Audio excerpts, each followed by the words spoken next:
Salam, hər vaxtınız xeyir uşaqlar. Bugün biz demin 12.06.2026-cı il tarixində 4-cü qruplar üçün keçirilmiş sınaq imtahanına kimya fənnindən sualların izahına baxacağıq. Deməli başladıq 31-ci sualdan.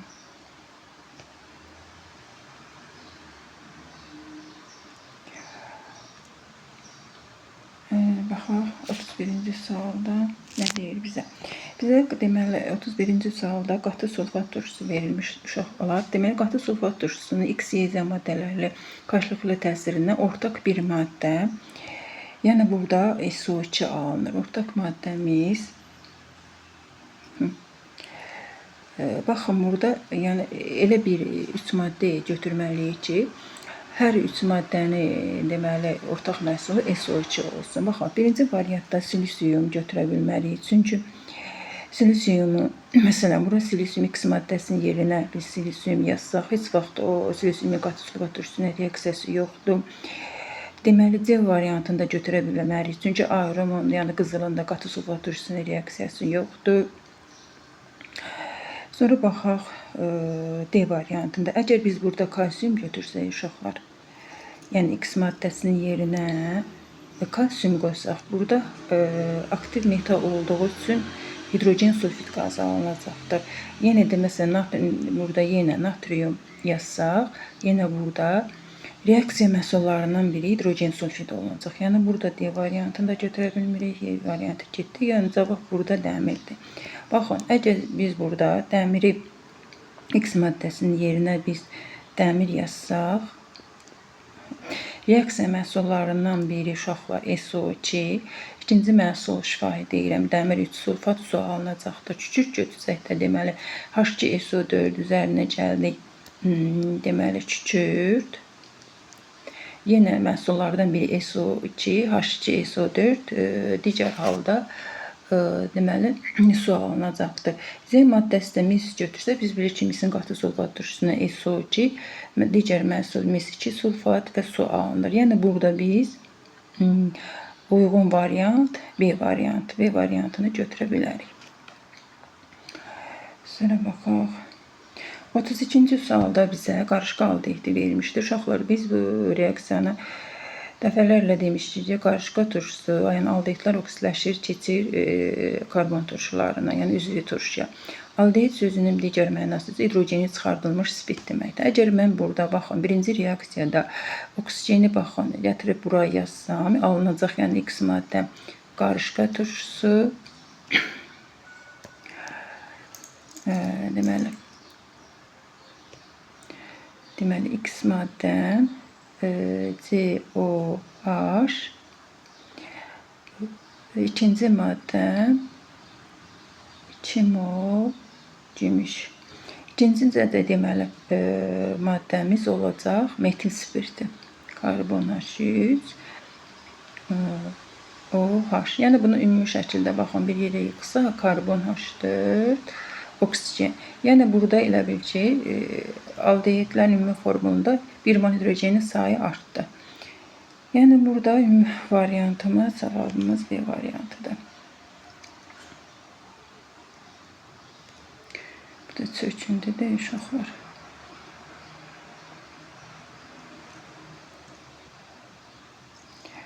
Sonra baxaq. 30-cu sualda bizə nə verilmişdir? Adi pəncərə şüşəsinin tərkibi verilmişdir. Deməli, kvars şüşənin orada tərkibi deyil. Sonra birli şüşənin tərkibi verilmişdir. Uşaqlar, biz bilirik ki, adi pəncərə şüşəsinin tərkibi, deməli, yazaq formulu natrium oksid, kalsium oksid, 6 mol silisium O2. İkinci, deməli, əgər kvars şüşə olsaydı, uşaqlar, kvars şüşənin tərkibi ilə silisium, belə deyək, oksiddən ibarətdir.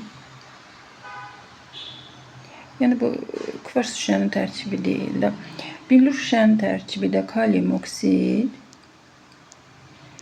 vurulsun, deməli, qurğuşun oksid, 6 mol tərkibi deməli Silisium oksiddən ibarətdir. İndi suallara cavab verək. Cədvəl əsasən doğru olanları müəyyən edin. ZO2-nin su ilə qarışığı lakmusu qızardır. Xeyr, çünki səhv fikirdir uşaqlar. Çünki silisium O2 üzərinə gəl su ilə qarışığı heç vaxt reaksiya getmir də. Yəni burada alına bilməz. Silikat turşusu. Belə bir reaksiya səhvdir. Ona görə də bunu səhv fikir kimi qəbul edirik. Yəni ZO2 su ilə qarşı lakmusu qızartması mütləq onu su ilə qarşılığı turşu verməlidir. Yaxud da ki, silisium O2 özü turşu oksididir də, suda həll olunmur. Ona görə cavabı düzgün fikir kimi götürmürük. Kvarts şüşədir. Səhv fikirdir.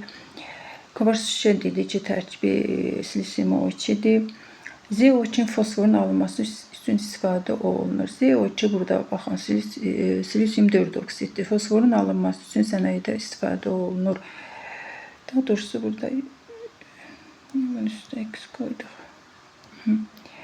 Deməli, 2 də səhvdir, 3-ü düzgün fikir kimi götürə bilərik.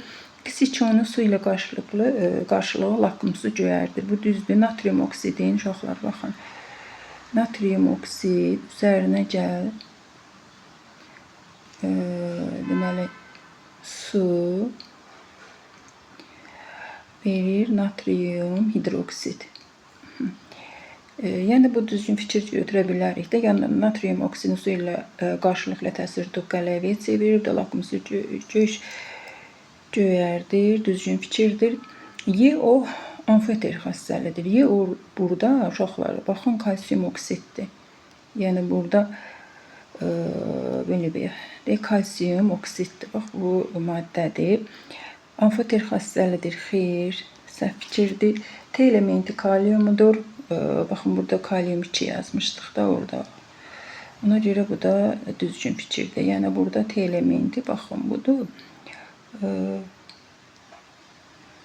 Belə deyək də, bilir uşağın tərkibində orada T2O kalium oksid demək. Ona görə düzgün fikirdir. Ona görə düzgün fikirlər deyirsə, doğru olanları deyirsə 3, 4, 6. A variantı.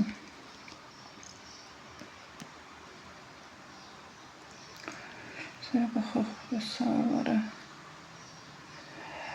37-ci suala baxaq. Deməli, hansı duzun suda məhlulunda mühit qələvidir? Uşaqlar, kalium xloridin hər iki tərəfi, məsələn, biz yazsaq ki, burada kalium xlorid, baxın,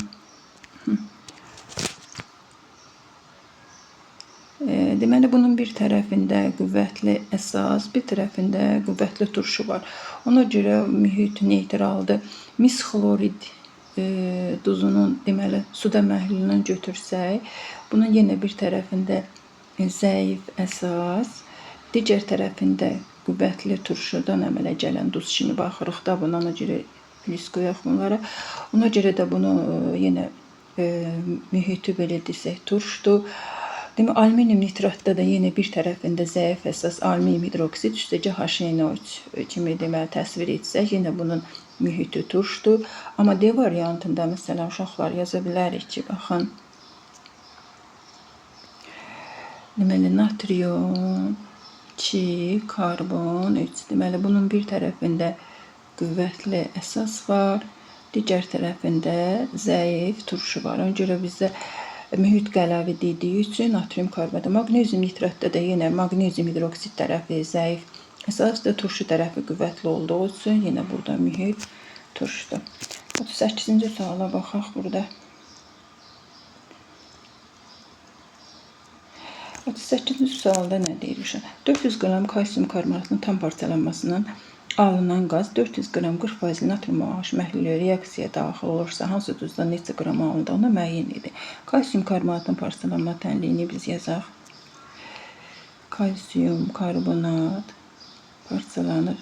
Biz bilirik ki, kalsium oksidə CO2 alınan bu CO2-də natrium OH məhlulu tam reaksiyaya daxil olursa, CO2 üzərinə gəl, natrium OH. İndi burada bilmirik də turş duzu alınır, ya normal duz. Biz bilirik ki, CO2 natrium OH-ın biri nisbətində götürəndə həmişə turş duzu alınır. Əgər 1-2 nisbətində götürsək, da normal duz alınır. İndi 400 qram, baxın, 100 qram kalsium karbonatdan 1 mol orada CO2 alınır. Əgər 400 qram götürmüşəmsə, burada alınacaq 4 mol. 4 mol götürəcəksə, uşaqlar baxın onda. Biz bunu götürək, bu tənlikdə bunu istifadə edəcəyik. Bunu yadımızda saxladıq ki, 400 qram kalsium karbonatın parçalanmasından 4 mol CO2 alınıb. Bunun indi bu tənlikdə baxın. Əgər birin 1 mol CO2 özünə 1 mol natrium H birləşdirirsə, 400 qram 40%-ni də, baxın uşaqlar, yazırıq ki, 400 qram vurulsun 40, bölünsün 100. Burada da bunu çevirəndə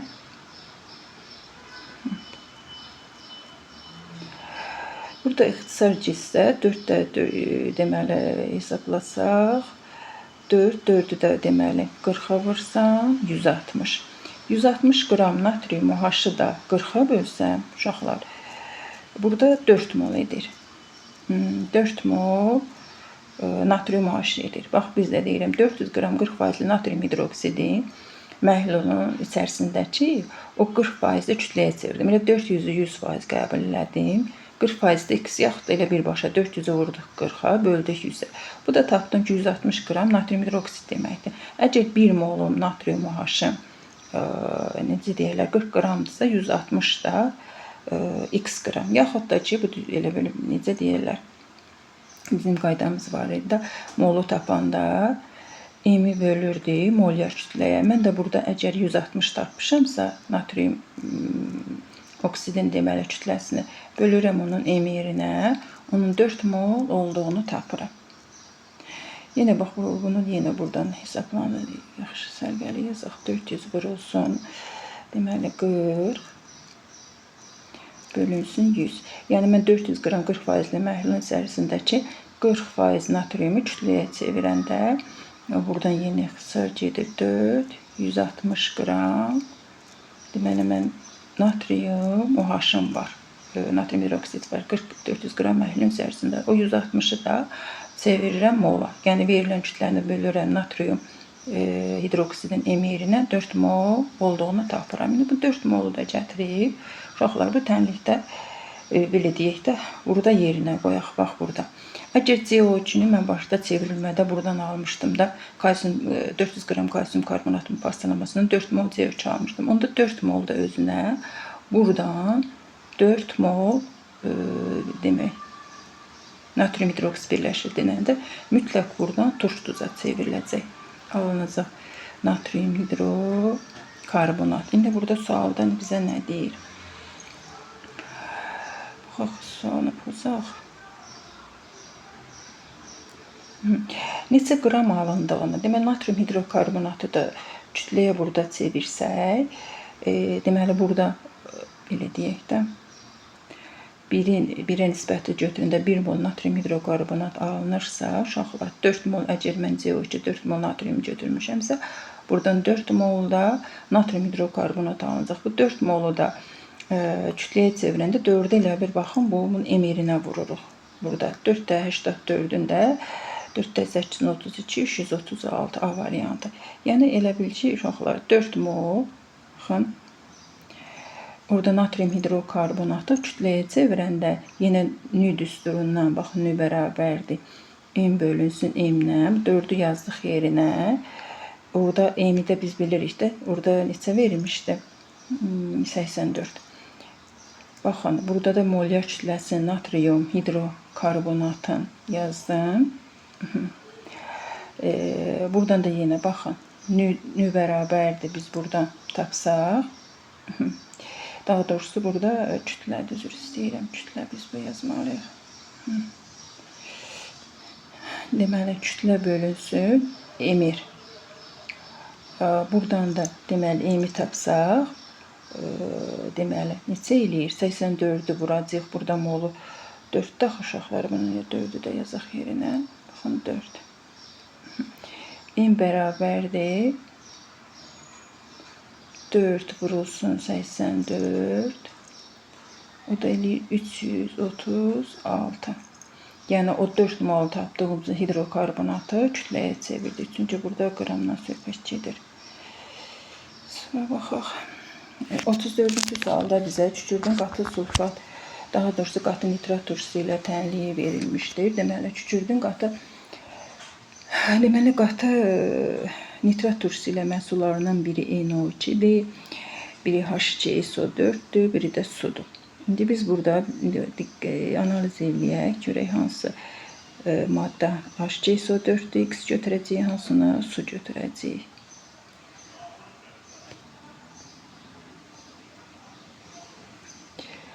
Deməli, üstə gələk. H2O. İndi biz burada deməli analiz edək uşaqlar. Deməli, baxaq. Deyir ki, əgər X maddəsində hidrogenin kütlə payı Y maddəsindəki hidrogen kütlə payından yüksəkdir. Uşaqlar, baxın, əgər sulfat turşusunda biz hidrogenin kütlə payını hesablasaq, yəni sulfat turşusu üçün də baxın hesablasaq, yəni sulfat turşusunun tərkibindəki hidrogenin kütlə payını hesablasaq, burada 1 odur, 2-ni bölək 98-ə. Bunu da ixtisar eləsək 1 bölünsün 49 şəklində yaza bilərik də biz. Amma suda yazsaq omega elə bir 2-ni bölürük 18-ə. Bunu da ixtisar eləyəndə 1-i bölək, belə deyək də 9-a. Qısa şəklində yazaq. Neysə, qəssə olaraq yenə.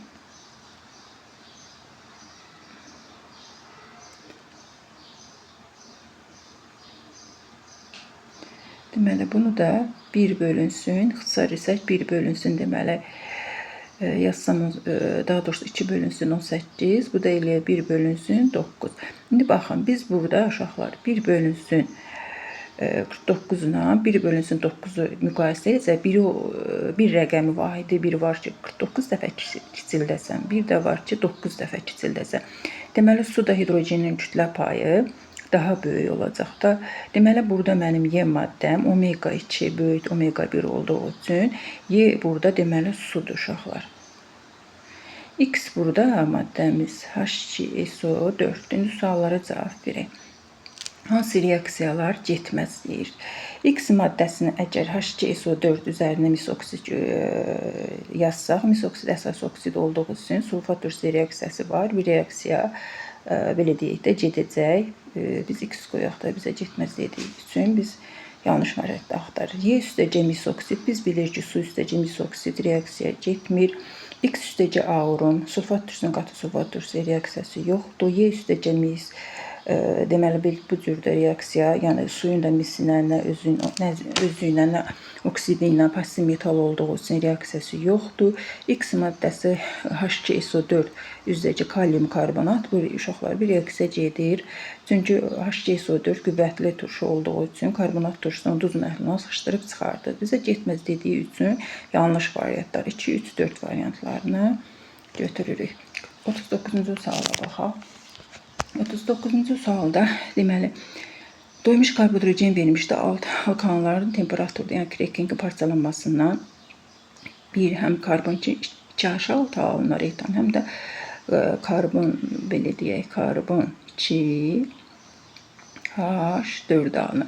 Karbon 2H4-ün də uşaqlar xlorla reaksiyasından, belə deyək də, etilenin xlorla reaksiyasından karbon 2H5 xlor alınır. Yəni burada Y maddəm, üstündə yazarlar. Y maddəmiz karbon 2H5 xlordur. Bunu da kalium H-la, deməli, kalium hidroksidin su ilə məhlul reaksiyasına, bir də deyirəm, bu su, spirt sözü önəmlidir. Mütləq burada, belə deyək, spirt alınır. Etilen glikol, əgər 2 karbon atomu olduğu üçün burada C variantını götürür. Yəni alınan maddəmiz karbon H2, belə deyək, karbon H2 əslində rabitə burada qırılır.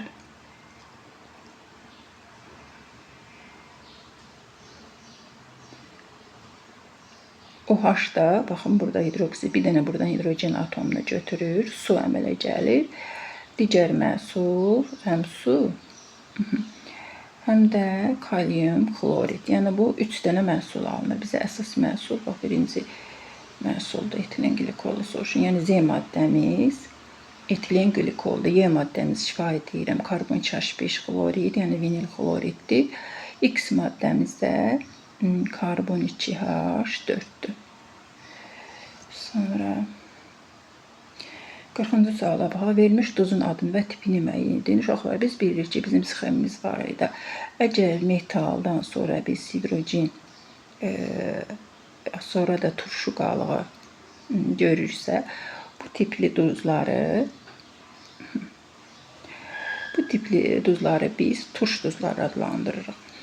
Deməli, indi burada bir hidrogen gördüyümüz üçün bunun adı maqnezium hidroortofosfat, turş duz tipi də turş duzdur. 35-ci suala baxırıq. Bir turşu yazıb asetat turşusu ilə metil spirtin əmələ gətirdiyi mürəkkəb efirin adını müəyyən edin. Uşaqlar, biz bilirik ki, bu deməli əmələ gələn reaksiyanı yazaq burada. Turşu üstəcə spirt.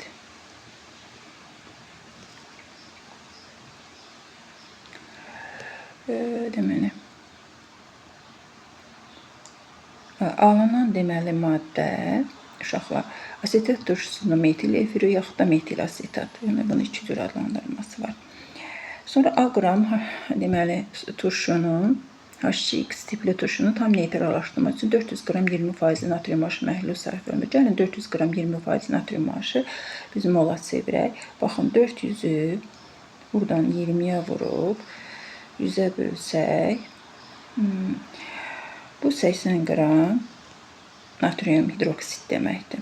Bu 80 qramı da uşaqlar gəlin mola çevirək. Bölsək əgər burada 40'a natrium hidroksidin emirinə, bu 2 mol aldığını bilərik ki, reaksiyaya 2 mol natrium hidroksid daxil olmuşdur. Bunu yadımızda saxlayaq. İndi reaksiyanı ümumi şəkildə göstərsək,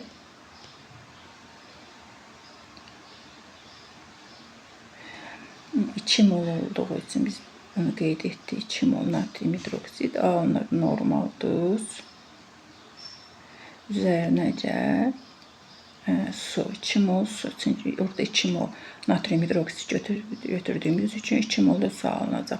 Burada da uşaqlar baxın 2 mol deməli baxırıq ki, turşunun tərkibində 2 dənə hidrogen atomu var. Əsasın tərkibində də 2 mol OH var. Deməli, burada turşumuz 2 əsaslıdır. Özümüz tənlikdən görürük ki, natrium hidroksid 2 mol götürülmüşdür. Turşunun molyar kütləsini deyirsə, uşaqlar, burada bunun molu 1'dir. Biz də bilirik ki, nü bərabərdir, m bölünsün. M-lə baxın, qiymətləri yerinə qoysaq 1 bərabərdir.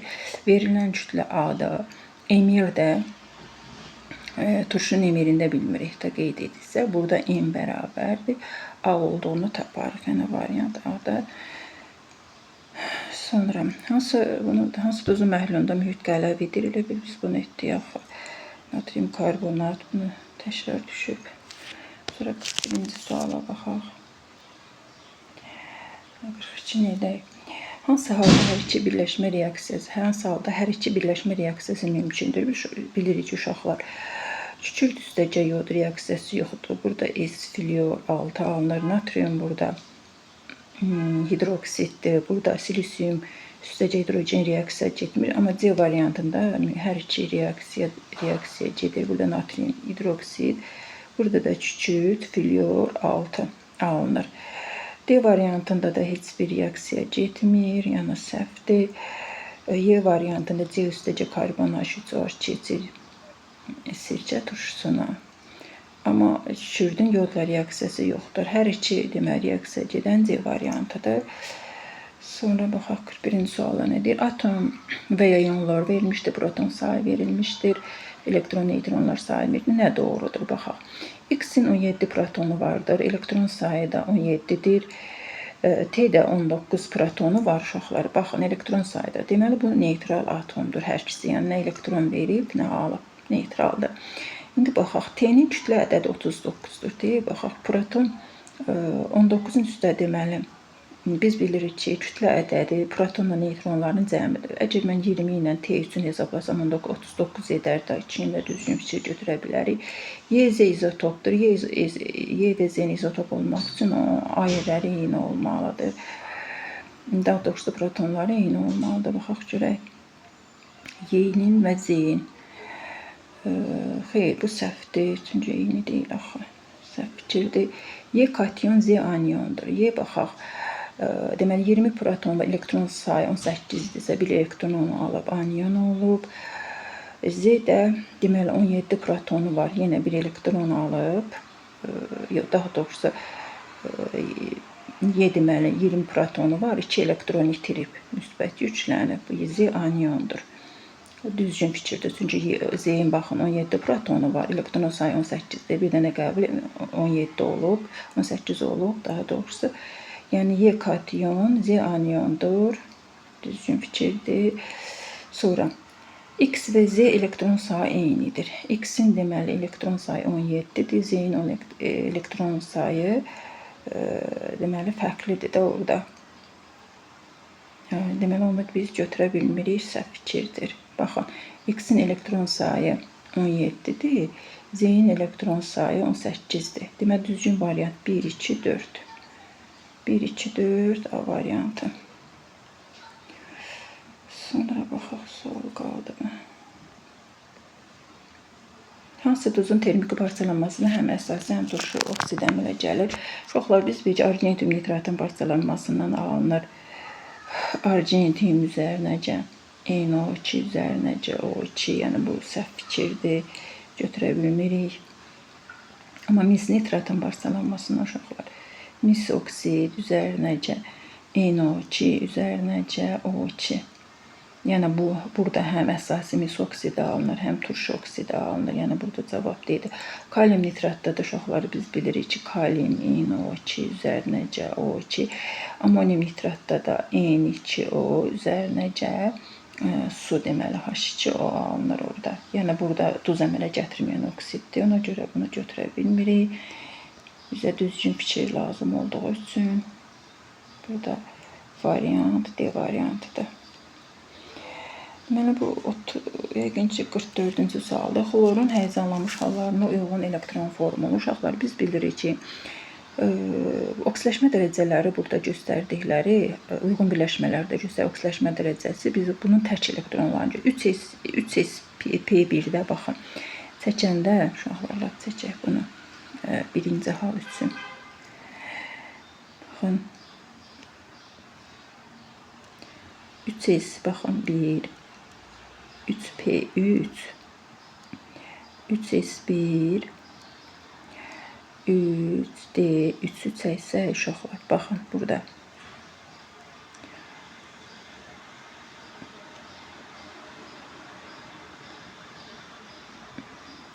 Baxın burada.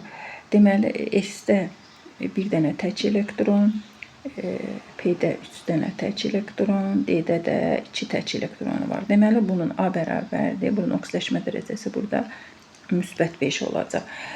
3s2 dolu. 3p4-də uşaqlar, 3p4 deməkdir ki, 2 elektron burada, belə deyək də, P-də baxın. Hər bu burada PRM səviyyəsində bunun bir dənə tək elektronu var. Bir dənə tək elektron olduğu üçün daha doğrusu burada belə deyək, düzgün çəkək.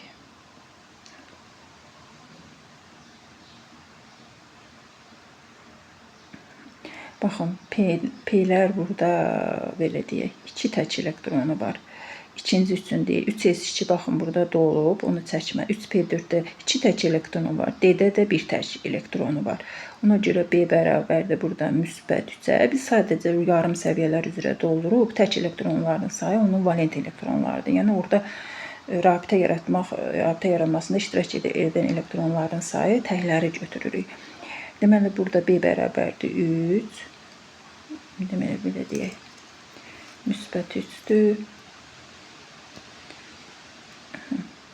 Müsbət 5, müsbət 3. 3s2, 3p3-də baxın. P-də 3 tək elektron var. D-də 2, C-də bərabərdir. Yenə müsbət 5-ə. Daha doğrusu 1-də niyə səhv saydıq? 3-cüdə 1, 4, 3, 7-dir. Burada 7 tək elektronu var. Üstündə işləyəndə aləmi qatırıq bir-birinə ışıqlar.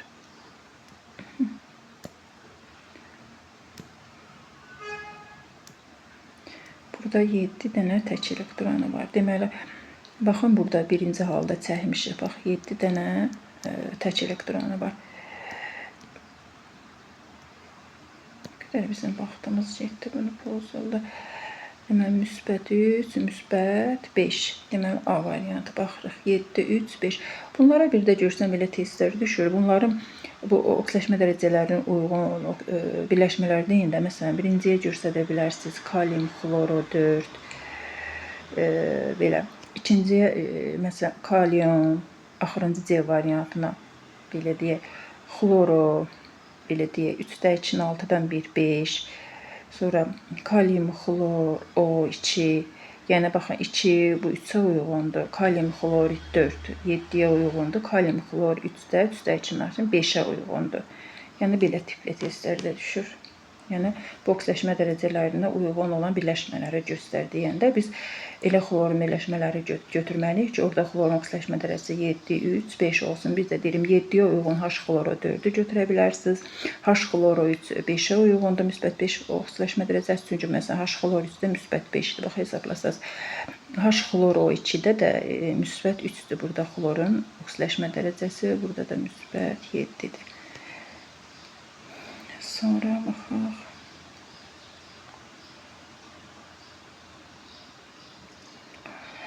Bu 7-də nə deyir bizə? Etil siklobutan verilmişdir. Metil siklobutan verilmişdir. Biz bilirik ki, uşaqlar, etil siklobutan çəkmək üçün biz bilirik ki, bu sikloalkanlarda burada məsələn karbon H2, burada karbon H2, burada karbon hidrogen atomlarını biri daha doğrusu etil dediyi üçün karbon 2 H5 ilə əvəz olunub. Bu da karbon H2 yerindədir. Məsələn, metil siklobutan çəksək, yine karbon H2, karbon H2, yine burada hidrogen atomlarının biri metil radikalı ilə əvəz olunub. Bu da karbon H2 də yerindədir. İndi bu birləşməni bizə nə deyir?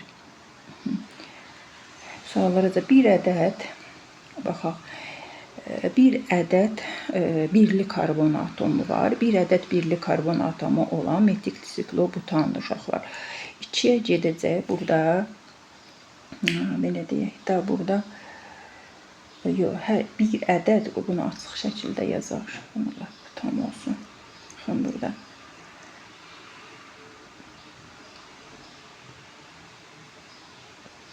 Karbon, burada H2 yazaq. Baxın.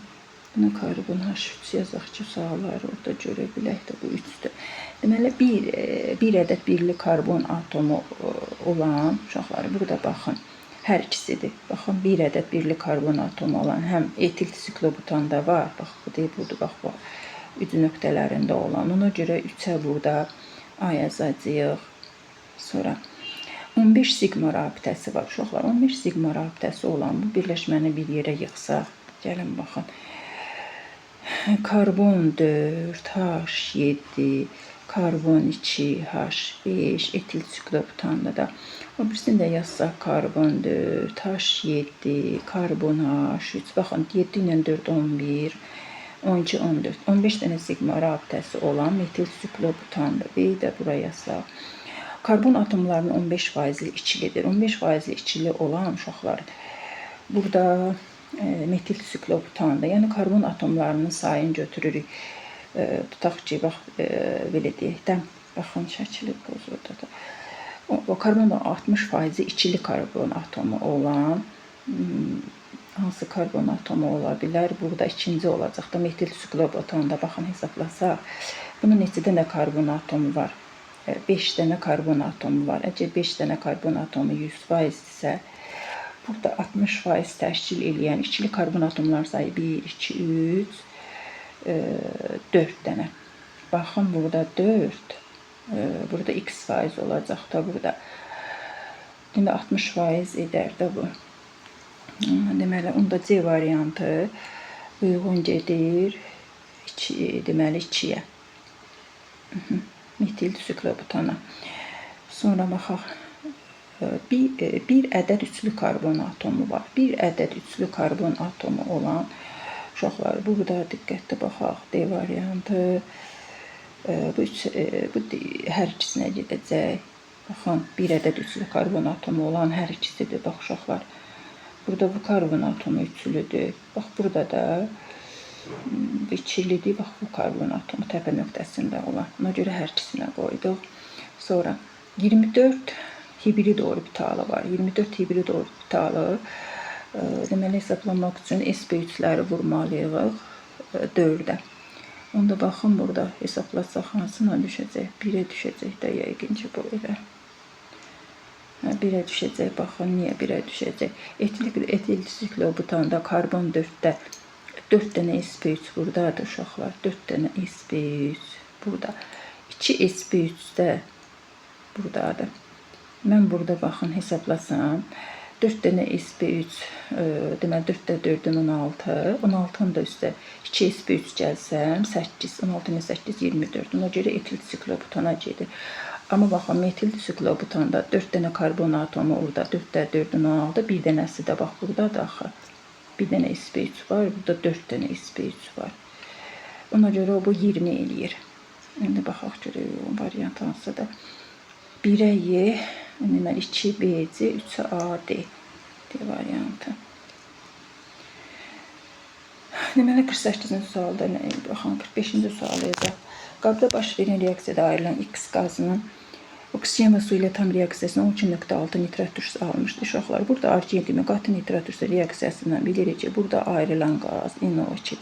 Bu NO2-nin də oksigen və üzərinə su qoysaq. Uşaqlar, biz bilirik ki, bu reaksiyadan alınır 4 mol nitrat turşusu. Burada 4-ümüzü qoyaq, suya da 2 qoyaq. İndi baxın. Burada kütlə dediksən, kütlədən istifadə edək. Onda 4 vurulsun 63, orada nitrat turşusu alınanda 4 mol NO2 reaksiya daxil olur. 12.6 alınması üçün burada X mol bilmirik də. Bunu tapaq görək bu X neçədir orada. Nə qədər NO2 qabdan ayrılıb da. Həmin X NO2 də argentin nitrat turşusundan alınıb. Burada 4 vurulsun 63 yazsaq. Yine burada 4 vurulsun 12.6. Buradan 4'lər gedəcək. 12.6 deyil, biz 26'nı 63'ə bölüb vergül çəkirik də. Uşaqlarına yazdığımız üçün burada üstündə də qalıb. Bu 0.2 mol eləyir uşaqlar. 0.2 mol NO2 alınmışdır. Yəni X bərabərdir 0.2. Burada X maddəsini soruşur. Həm qatı halda biz bilirik ki, NO2 ayrılır. Cavab C variantı da. Onun mol miqdarına baxın. X maddəsini müəyyən etdik ki, NO2-də mol miqdarı da 0.2 moldur. Sonra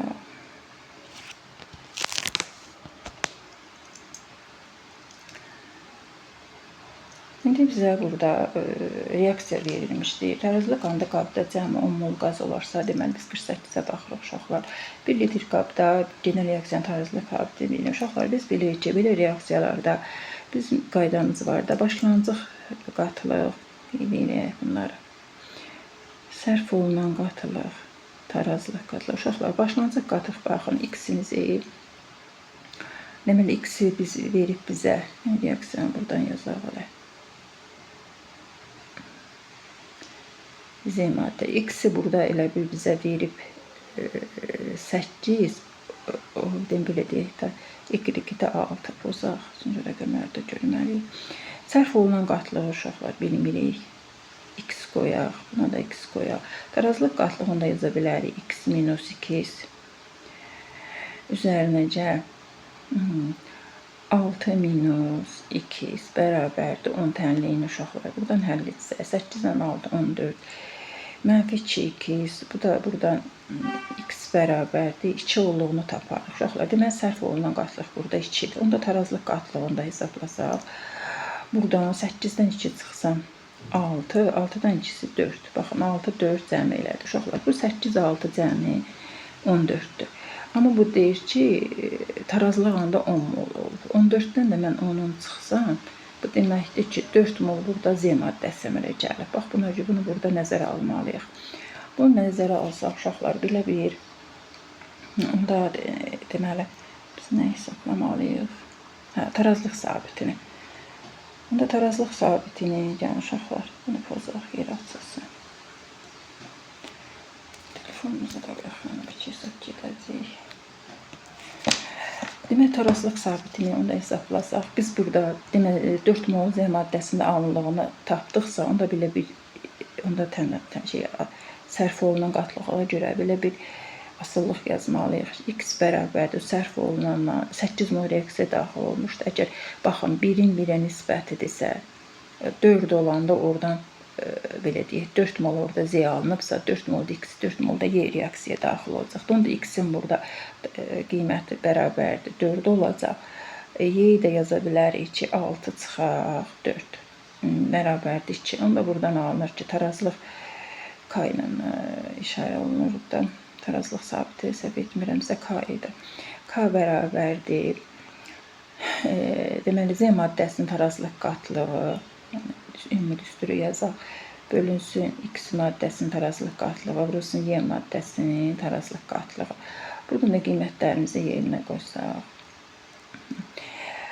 4 bölünsün, 2 vurulsun 4. Bu da 2 də 4-ün 8, 8 də 4, xısar gedir. Xısar getsə 0.5 olduğunu alarıq. Bir də dedim, bax 14 burada reaksiya daxil olana idi. 10 molda yazıb ki, tarazlıq anda qalıbda cəmi 10 mol qalıb. Deməli 4 mol Z əmələ gəlib. 4 mol Z əmələ gəlibsə, bunu burada nəzərə alaq uşaqlar. Reaksiyada 1-in 1-ə nisbətindədir. Onda 4 mol alınanda burada 4 molda Y reaksiya gəlir, 4 molda elə bir X-də. Ona görə burada başlanğıclıqlarına 8-dən 4-dən 6-dan 4-dən oradan çıxdıq. Sonra baxaq 49-cu, gəlin 46-cını həll edək. Eyni mol sayda götürülmüş metan var. Karbon 3H4 propediyendə də səhv etmirəm. Tam yanmasına cəmi 440 CO2 alınmışdır. Yanma reaksiyasına daxil olan metan və karbon 3H4-ün kütlələri cəmini qramla hesablar. Biz bilirik uşaqlar, 1 mol karbon H4 yananda, bunu qeyd eləyək, bizə lazım olacaq. 1 CO2 alınır da buradan. Karbon 3H4-ün də yanmasından 1 mol üçün 3 CO2 alınır. 44 qram CO2-ün də gəlin mola çevirək. Çünki bu bizə yəqin ki, lazım olacaq. 440-ı da bölsəm burada 44-də 10 mol cəmi reaksiyada karbon qazı alınıb. İndi belə sistem təhlili yaza bilərik. Biz bu karbon H4-ü də X-ilə işarə eləyək, bilmirik. Buna da X-ilə işarə belə bir sistem təhlili yaza bilərik. X üstəcə 3, 2 bərabərdir 10 mol. Burada da X-i tapsaq 4X bərabərdir 10, X bərabərdir, deməli, onu da 4-ə bölsəm 2,5. Sistem təhlili yazmağa gərək olmadı. Sadəcə burada qiymətlərimizi qoyaq yerinə. X mol karbonu H4 götürmüşük. X mol da buradan karbon X-i gətirək qiymətlərin yerinə qoysaq. Onu yaza bilərik 2,5 vurulsun. Karbon H4-ün emeri 16-dır da.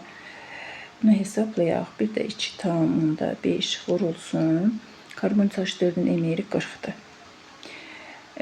Deməli 16-nı 2-yə vursa 32, bir də yarısını qoysaq üstünə 48 eləyir də, bunu səhv etmədik. 2,5-i də 40-a bölsək, 2,5-i də 40-a 100 eləyərdə elə verirəm. Səhv eləmədik bunu. Məncə bu 40 eləyir, 40. Bu ikisinin də toplamı 100-lə də 140. Çünki bunların kütlələri cəmi deyirsə, burada 140. Səhv yazmadıq. Sonra baxaq 49-cu suala. Deməli, hər 3 qab verilib. Hər 3 qabda NiSiSO4-ün 16% məhlul verilib. Hamısında da bu NiSiSO4-ün kütləsi 200 qramdır. Gəlin bu 200 qramın 16%-i kütləyə çevirək. Yəni bu 200-ü vuraq 16-ya, bölək 100-ə, tapaq ki, bütün bu qablarda 32 qram NiSiSO4 var. Bütün bu qabların içində 32 qramdır kütləsi. Uşaqlar, bax, burada da 32-dir, burada da 32-dir. NiSiSO4-dən söhbət gedir, NiSdən yox. 32 qram, burada onun kütləsi var. Baxaq, nə deyir bizə. Metal və tam reaksiya alınan misin kütlələri cəmlə qramına hesablayan uşaqlar biz bircə dəmir, misdən aktivdir də onun dəmirin belə deyək, mis SO4-ünə reaksiyası var. Onu sıxışdırıb çıxarda bilər misin? Alınır mis üzərinə cəm dəmir SO4.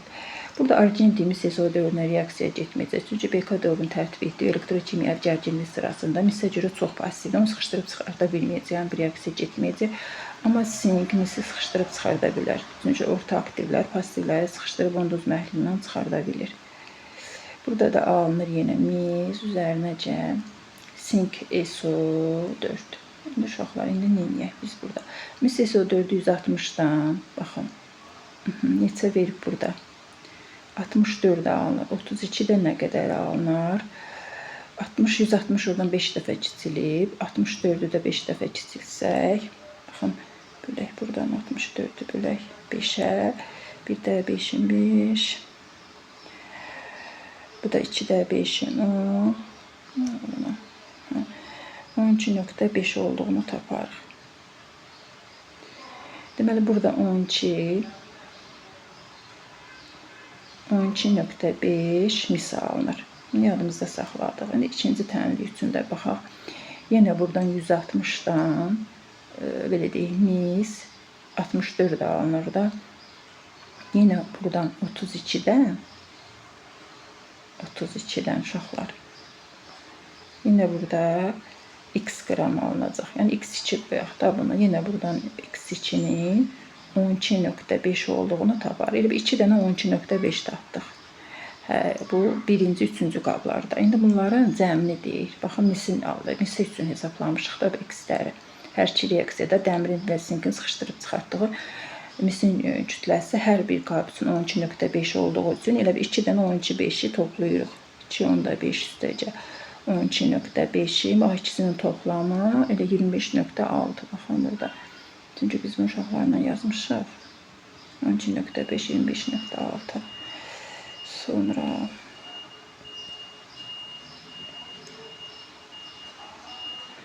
burada üstündə qab.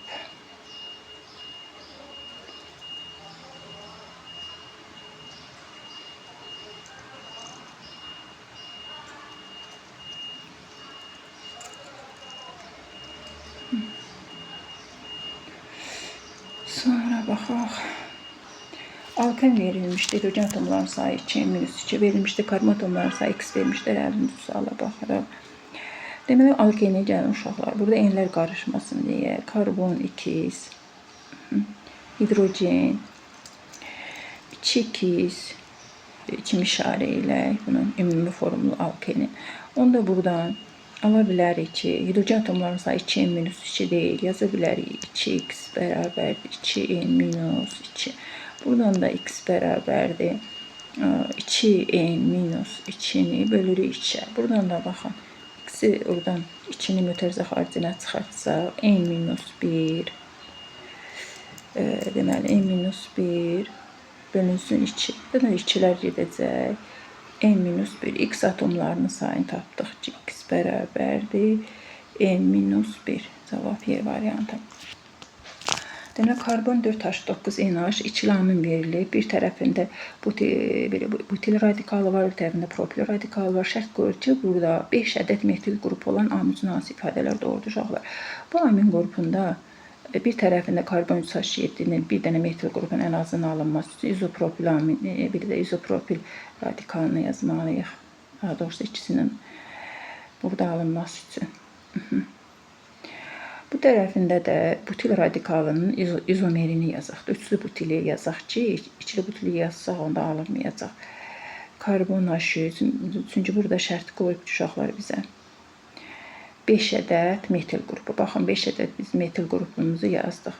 Sağda, solda saysaz 5 ədəd bizim metil qrupumuz var. İndi adı izopropil üçlü butil amindir. Çünki bir tərəfində izopropil radikalını yazdıq. Solda da üçlü butil radikalını yazdıq. Ona görə düz fikirdir. Molekulunda bir ədəd dörtlü karbon atomu var. Xeyr, heç burada dörtlü karbon atomu yoxdur.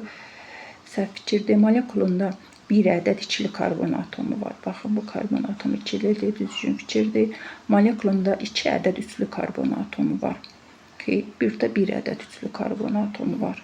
Bu da səhv fikirdir.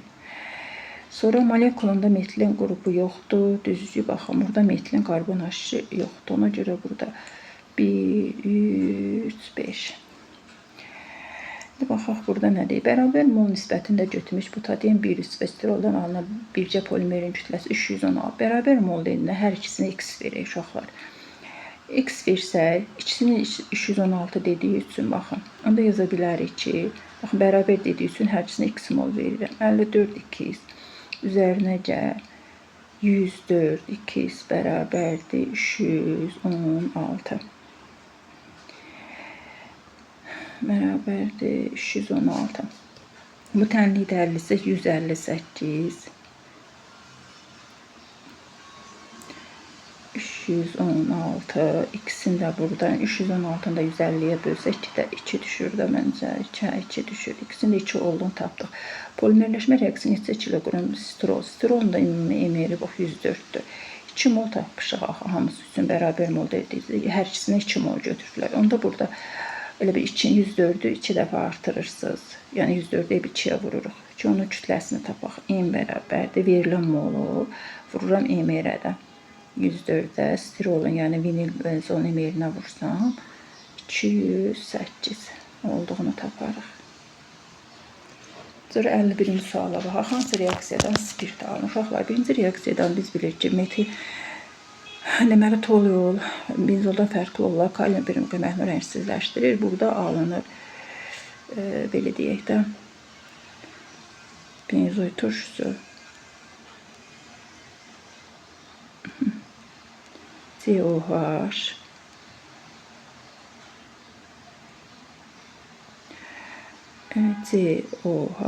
üzərinəcə su alınır. İkinci reaksiya kalsium karbitin tənliyindən bilirik ki, uşaqlar, biz burada spirt axtarırıq. Baxın da qeyd edək.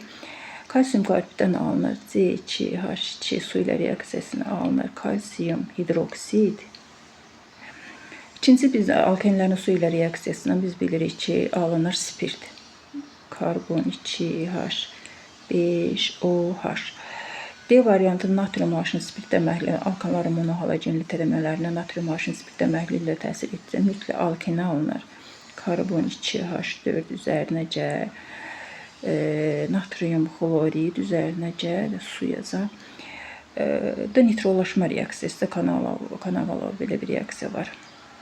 Demək, alkanlarda nitrometan alınır. Karbon H3 NO2 üzərinə gəl H2O.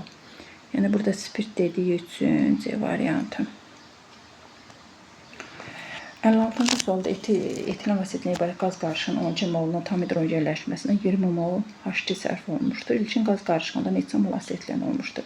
Biz bilirik ki, asetlen də etilen də hidrogenləşir. Çünki pi rabitəsi var da, tam doymuş hala gətirmək üçün o etilenə 1 mol H2 lazımdır. Asetlenə 2pi olduğu üçün 2 mol H2 lazımdır. Yazaq tənliklərimizi. Karbon 2 H4 üzərinə gəl H2 alınır. Deməli, karbon 2 H6. Burada da C2 2 deməli H2 alınır. Karbon 2H6. Uşaqlar, baxın, 1'ə nisbətində baxırıq gözünə.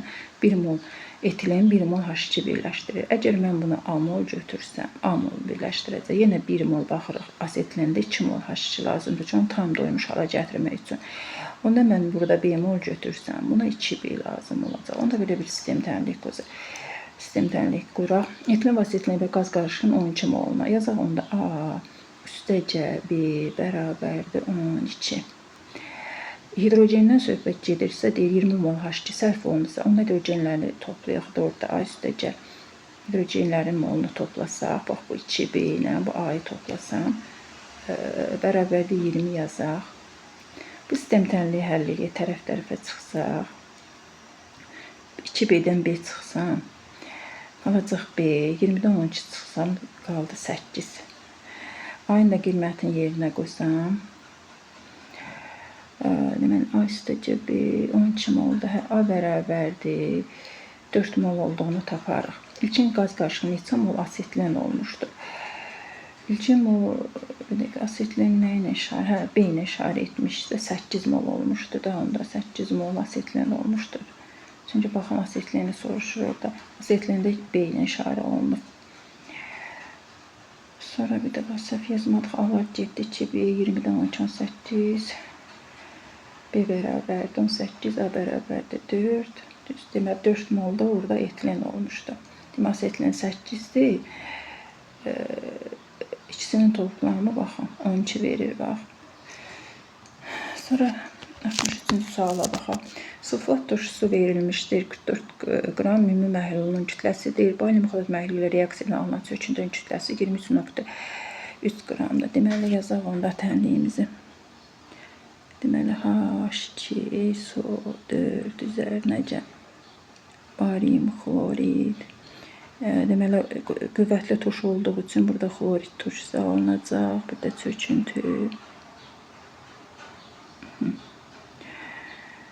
Deməli, nə edə bilərim? Baxın, burada emeri verib də bunun 233 qram barium SO4 alanda 98 qram turşu reaksiyaya daxil olur.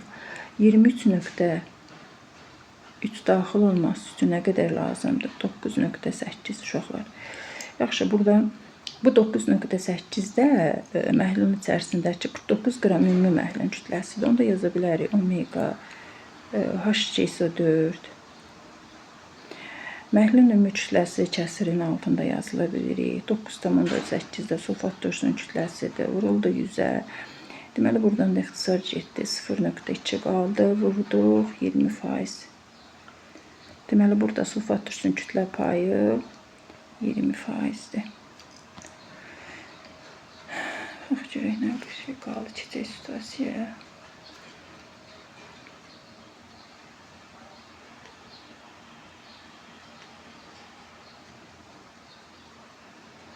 Necə qalmadı situasiyaya da baxaq.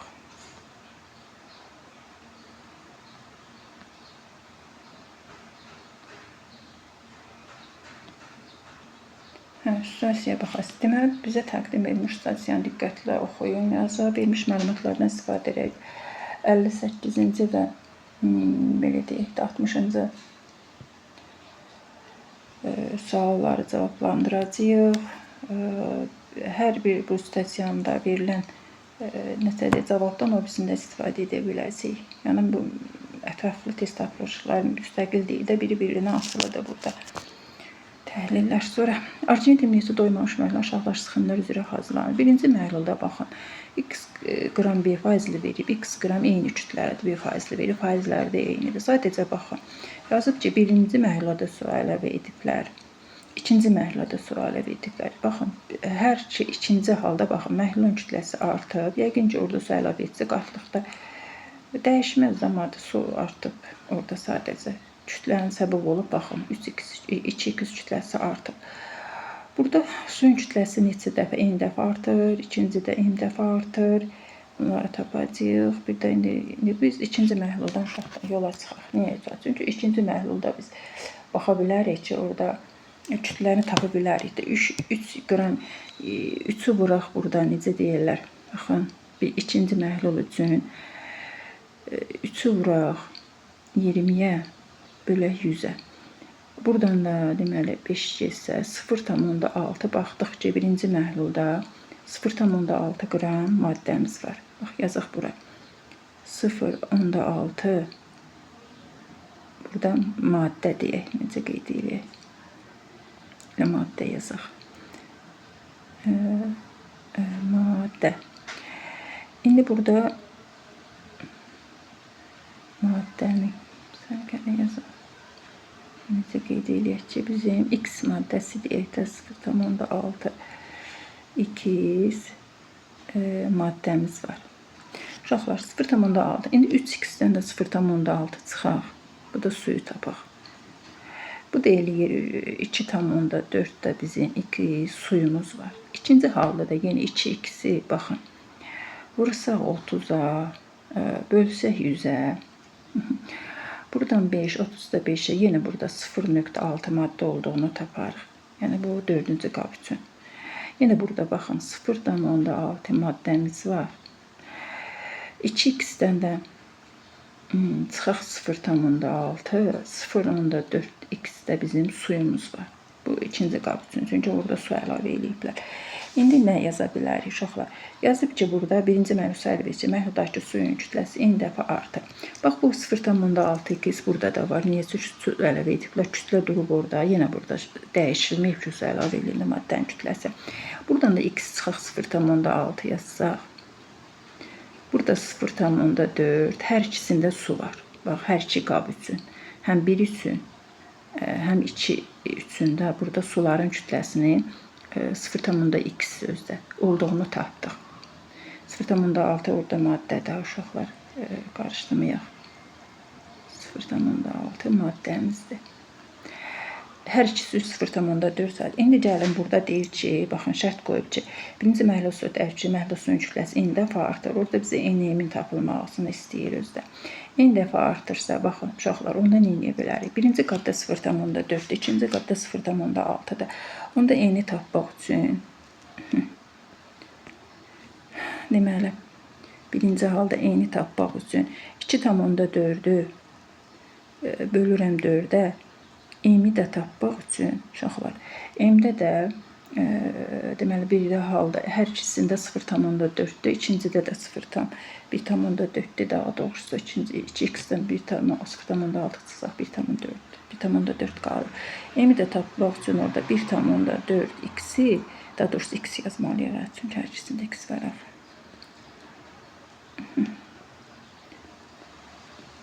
2,4x-i bölürük yenə burada. Elə deyək 0,4-ə. O da bərabərdir. 6 olduğunu taparıq. 1,4-ü də 0,4-ə bölsək, yenə ikinci qab üçün 3,5 olduğunu taparıq. Yaxşı, birinci bunları bizim, baxın, n-i tapdıq ki, birinci və dördüncü orada 1-dən 2-yə keçəndə, 1-dən 4-ə keçəndə oradan suyun fərqini tapdıq da, nə qədər artıq. Birinci halda deməli baxdıq ki, 6 dəfə artıq, ikinci, dördüncü qaba keçid baş verəndə tapdıq ki, 3,5 artıq. İndi ikinci və dördüncü məhlul qarışdırdıqda A faizli argentli nitrat məhlulu alınır. İndi bu məhlulların ümumi qarışdırdıqsa, uşaqlar 3x-ilə burada 2x-in toplamı, baxın, qabda nə qədər olacaq?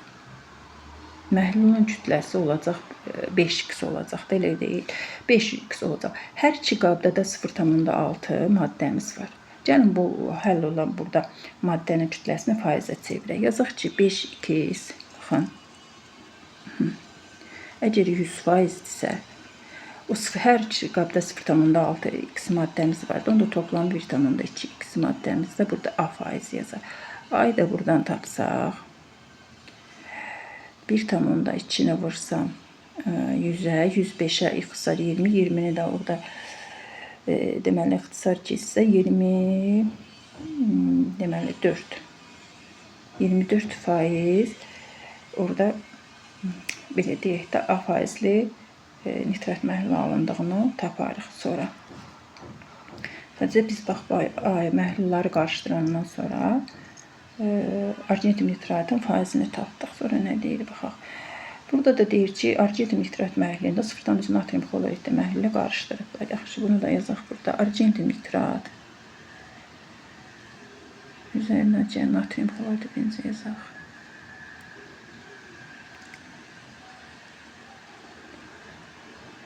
Deməli, çöküntü alınır. Argentli xlorid üzərinəcə natrium NO3. Uşaqlar, baxın, burada natrium xloridi 0,3 verib də, natrium xloridi 0,3 veribsə, argentli NO3-ün orada kütləsini məncə deyir, tapın. Ondan, yəni argentli nitratın 170 sərf olunursa, biz argentli NO3 0,3 əgər nə istəyir, diqqətli baxaq, biz qarışıq situasiyada. Deməli, burada kütləni tapmalıyıq. Nə qədər? Burada m qram argentum nə qədər də belə deyək. Burada argentum nitrat nə qədər sərf olunubsa, biz onu tapmalıyıq. Onda tərs qurduq. Əgər burada belə deyək də, onda 170 burada asalcıqlar tərs yazdıq. Onda yaza bilərik ki, n qram argentuma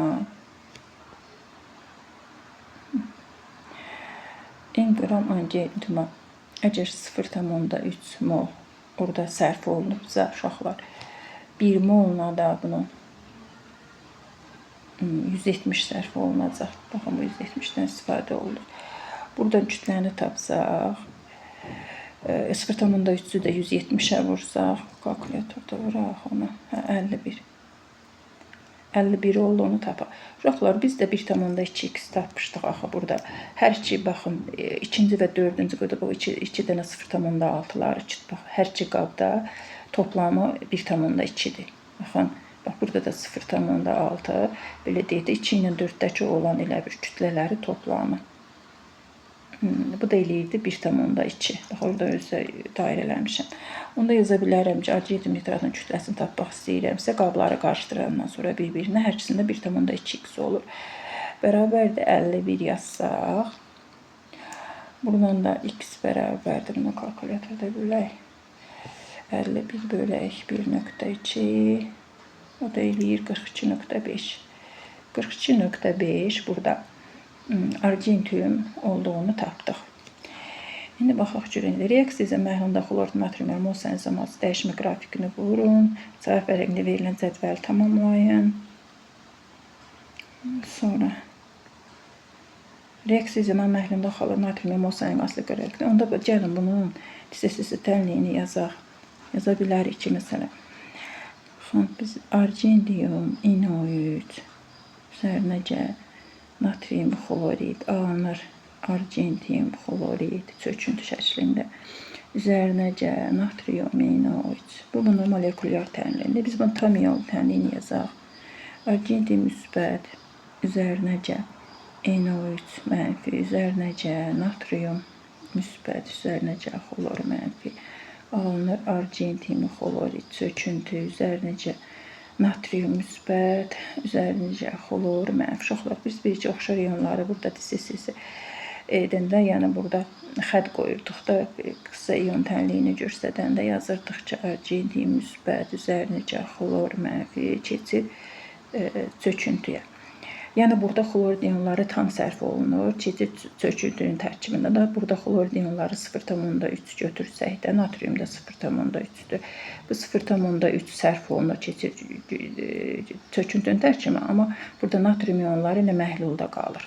Xlor iyonları tamamilə sərf olunur. Ondan qrafikini belə qura bilərik də, uşaqlar, baxın.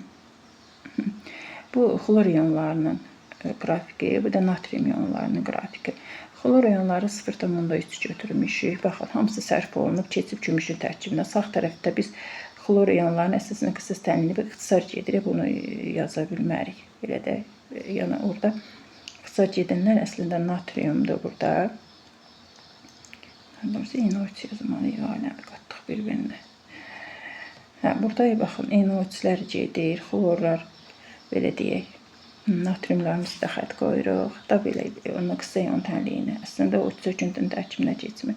Burada xlor iyonları tamamilə sərf olunur. Keçir çöküntünün tərkibinə də ona görə sıfıra yaxınlaşır. Amma natrium iyonları orada çöküntünün tərkibinə keçmədiyi üçün belə deyək, tərpənməz qalır da, dəyişmir. O sayı dəyişmir.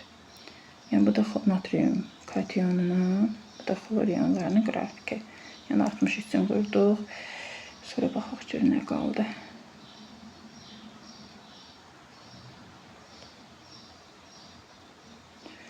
Sual qalmadı.